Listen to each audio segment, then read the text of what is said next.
Sí, yo creo, Luis y Henry, que una de las lecciones que tenemos que aprender de este caso de Grecia es la importancia de mantener la sostenibilidad de las cuentas fiscales dentro de de la deuda externa.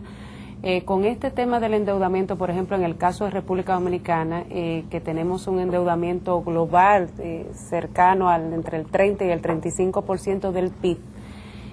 un elemento fundamental es, bajo el acuerdo con el fondo, tratar de ir bajando sosteniblemente lo que es ese nivel de endeudamiento, de manera que la economía tenga capacidad de repagar esos compromisos con el exterior. Ahora vimos con la colocación de los bonos soberanos una colocación exitosa para el país, donde detrás de esos 750 millones de dólares hasta 11 años a un 7.5%,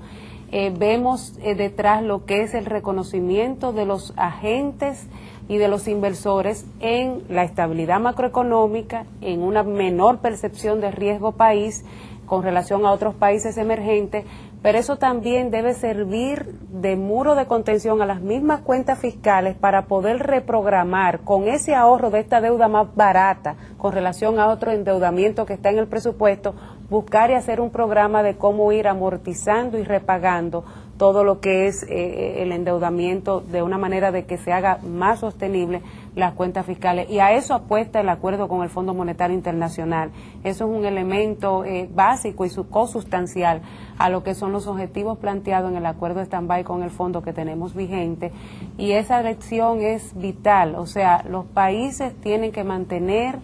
cuentas fiscales sostenibles, hay que trabajar en lo que es la calidad del gasto. Usted se puede endeudar como una familia para producir, para generar riqueza, para generar nuevos ingresos al gobierno a través de un crecimiento del Producto Bruto Interno. Ahora, si usted se endeuda para pagar deuda o se endeuda para gastos corrientes, usted está realmente imposibilitando lo que es mantener un flujo de repago en el tiempo que le permita solventar sus compromisos con el exterior. Y eso va a deteriorar lo que es el riesgo país, va a deteriorar las condiciones de estabilidad,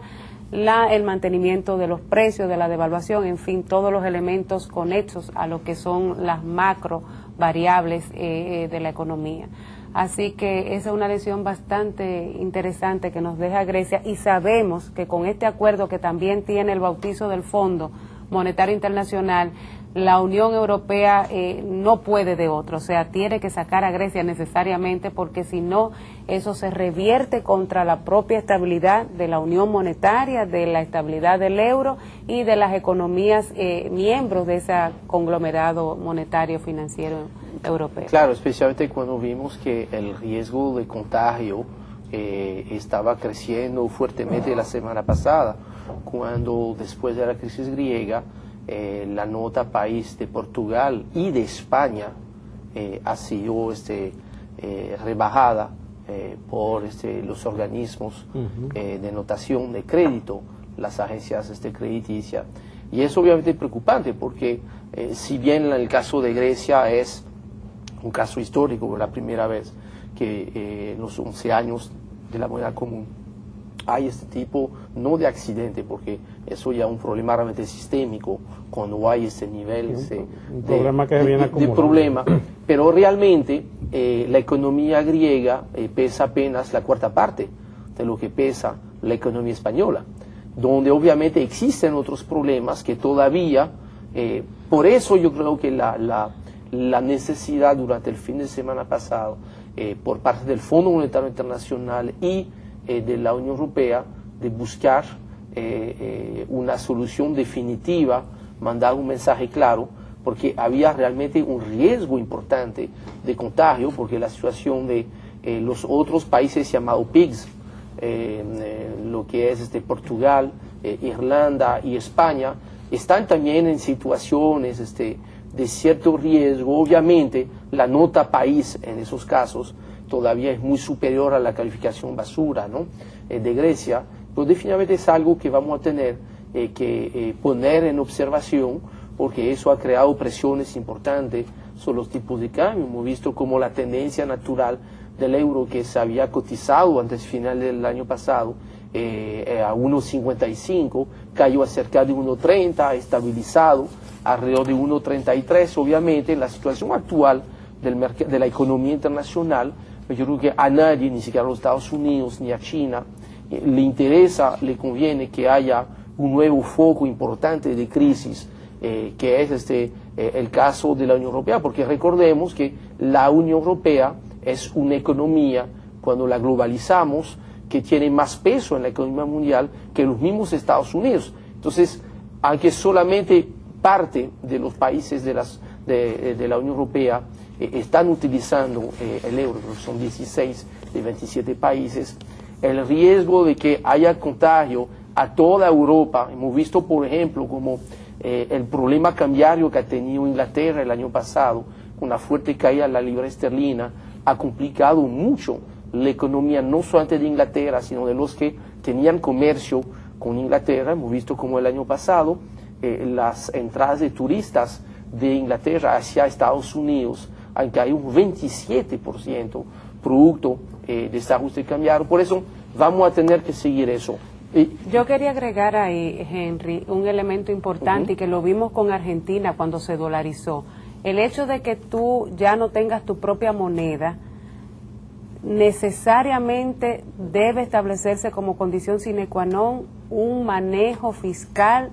no deficitario. Debes tener o equilibrada tus finanzas públicas o tener superávit, porque el mismo hecho de no tener la vigencia de la política monetaria interna, sino supeditada a la Unión Europea, te limita, de manera que es fatal si usted está dolarizado o está bajo el esquema de la Unión Europea, sí, mantener un desequilibrio en el área fiscal. Otro aspecto importante, que es una arista positiva que deviene de la crisis griega, es el hecho de que la misma revalorización del euro con respecto al dólar norteamericano a muchas economías de Europa, por la competitividad, le había restringido lo que era su capacidad de exportación frente a otros mercados, precisamente como el norteamericano. Al devaluarse ahora el euro frente a esas monedas, eso revierte esa posición, y economías como la italiana, por ejemplo, que tiene una pequeña y mediana empresa que estaba sofocada por el alza del euro, pues puede tener una oportunidad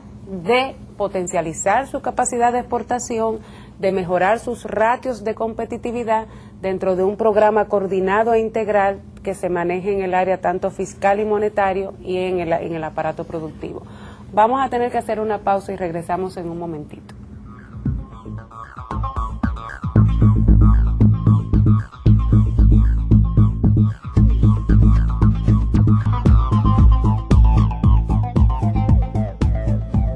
Bien, estamos de regreso con su agenda económica del día de hoy. El tiempo pasa volando y estamos en la recta final de esta agenda económica. Hemos hablado en el segmento anterior de la preocupación con la economía internacional en cuanto a su impacto en las proyecciones para el segundo semestre. Precisamente yo quiero invitarlos a todos ustedes para que nos acompañen el próximo jueves 6 de mayo en horario de 9 de la mañana al 12 del mediodía. Vamos a estar moderando una conferencia sumamente interesante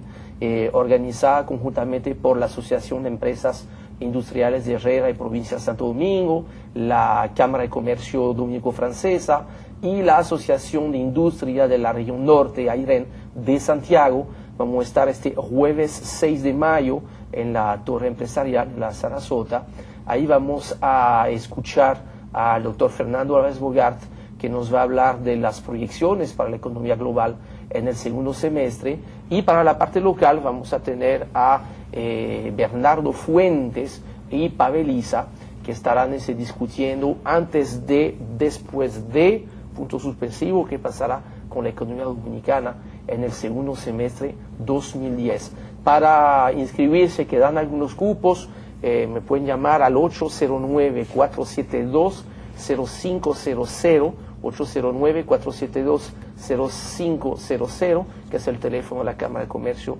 Dominico-Francesa. Si no pueden, el 6 de mayo, tienen una segunda oportunidad el 13 de mayo, también jueves en horario de la mañana,